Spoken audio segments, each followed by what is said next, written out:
اور حضور اقدس صلی اللہ علیہ وسلم نے غزوہ بدر کے صحابہ کے بارے میں یہ فرما دیا تھا. غزوہ بدر میں جو صحابہ کرام شریک ہوئے 313 افراد، ان میں سے کچھ تو شہید ہی ہو گئے، اللہ تعالیٰ نے ان کو شہادت کا مقام عطا فرمایا، اور باقی جو رہے اہل بدر وہ بدریین کہلاتے ہیں. تو ان کے بارے میں رسول کریم صلی اللہ علیہ وسلم نے فرمایا کہ اللہ تبارک و تعالیٰ نے ان اہل بدر کو ان کے اوپر خاص نظر فرمائی ہے محبت کی، اور اس کے بعد یہ کہہ دیا کہ اعملوا ما شئتم، جو چاہو اب عمل کرو، تم سے مواخذہ نہیں ہوگا. یہ جملہ فرمایا. اے اہل بدر جو غزوہ بدر میں شریک ہوئے، اے اہل بدر، اللہ تعالیٰ نے تمہیں رحمت کی نگاہ سے دیکھا ہے، اور اس کے نتیجے میں اب جو چاہو کرو، اعملوا ما شئتم، تم سے مواخذہ نہیں ہوگا، تمہیں عذاب نہیں ہوگا. عام اعلان 313 افراد کے لیے.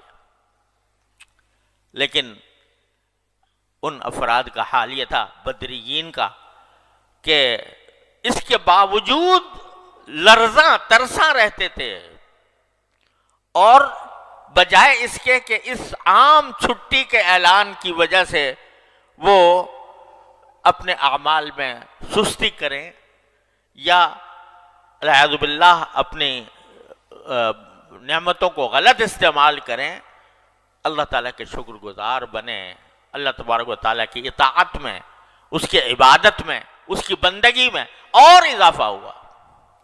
کیونکہ جب یہ نعمت ملی ہے تو اس نعمت کا شکر یہ ہے کہ اس کی عبادت میں اور اضافہ ہو. تو اللہ تبارک و تعالیٰ نے ان کو توفیق یہ عطا فرمائی. اسی لیے یہاں تک کہ بزرگوں کا تجربہ ہے کہ اسماء البدریین، اہل بدر کے نام لے کر ان کے وسیلے سے اللہ تبارک و تعالیٰ سے دعا کی جائے تو قبول ہوتی ہے.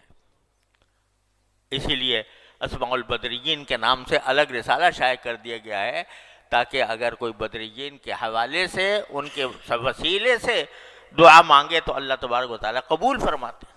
تجربہ ہے بزرگوں. لیکن بات کیا ہے کہ یہ عظیم نعمت ان کو عطا ہوئی تھی تو اس نعمت کی قدر بھی پہچانی، اور اس نعمت کو اللہ تبارک و تعالیٰ کے رضا کے کاموں میں استعمال بھی کیا. تو سارا دین میں سمجھتا ہوں اس بات کا نام ہے، اگر خلاصہ دیکھو تو سارا دین اس بات کا نام ہے کہ اللہ تبارک و تعالیٰ کی دی ہوئی نعمتوں کو اس کی رضا کے کاموں میں استعمال کرے، اور ان نعمتوں کو اللہ تعالیٰ کی ناراضی کے کام میں استعمال کرنے سے بچائے. بس یہ دین ہے. دین کا خلاصہ یہ ہے. نعمتوں کی بارش ہے بندے کے اوپر، ہر وقت بارش ہے. ذرا سوچنے والا ہو تو پتہ چلے کہ کیا عظیم نعمت ہے، ہر چیز کیا نعمت ہے. اس کا شکر ادا کرے، اور شکر ادا کر کے اس کو صحیح استعمال کرے.